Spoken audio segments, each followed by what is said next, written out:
ఇదంతా ఏమీ లేదు అక్కడ నువ్వు, అది సమస్య కూర్చుంది.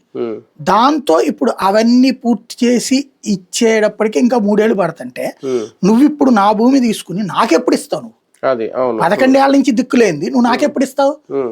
ప్లస్ నీకు ఇవ్వడం వల్ల ఇప్పుడు ఇచ్చిన వాళ్ళు ఏమైపోయారు, ఒకడికి భూమి ఉందండి పాపం, బాగా బలిసినోడికి 10 ఎకరాలు ఉన్నోడికి ఏ ప్రాబ్లం లేదు. కానీ 1 ఎకరం 2 ఎకరాలు ఉన్నటువంటి వాడు భూమి ఇచ్చి వాడికి తిండికి లేక ఏం చేసుకున్నారు, వాళ్ళ దగ్గర వీళ్ళ దగ్గర అప్పులు తీసుకున్నారు. ఇది వచ్చాక ఇస్తామని చెప్పి 2 రూపాయల వడ్డీలకి 3 రూపాయల వడ్డీలకి తీసుకున్నారు. వాళ్ళు చివరికి ఏడాదికి వచ్చే ఆ డబ్బులతో బతకలేక నానా తిప్పలు పడుతున్నారు. వాళ్ళ దగ్గర బాగా తక్కువకి దోచుకోవడానికి ఒక వర్గం ప్రయత్నిస్తుంది అక్కడ. రెండో ఏంటి, వాళ్ళకి ఆ కాగితం ఇచ్చేసి మేము ఇంత ఇస్తాం మీకు, ఈ టైప్ అంతే అట్లాగా చేస్తున్నారు.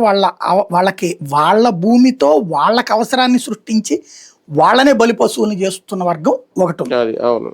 రెండవది ఏంటి, ఎప్పటికి సెక్యూరిటీ అది కూడా తేలట్లేదు. ఇప్పుడు వీళ్ళు ఏమంటారు, రైట్ నువ్వు నా భూమి తీసేసుకుని డబ్బులు ఇచ్చేసాయి, 3 రెట్లు ఇచ్చేసావు అనుకో, బల్క్ గా వచ్చేది కదా. ఇప్పుడు ఎంత వస్తుంది వీళ్ళకి, 1000 గజాలు అమ్మితే 1 కోటిన్నర ఇవాళ లెక్కలు వీళ్ళు వేసుకుంటారు.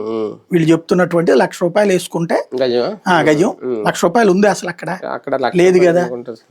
కాబట్టి ఇప్పుడు 1 కోటి వేసుకోండి, ఒక 1000 గజాలు కదా వీళ్ళకి, 1 కోటి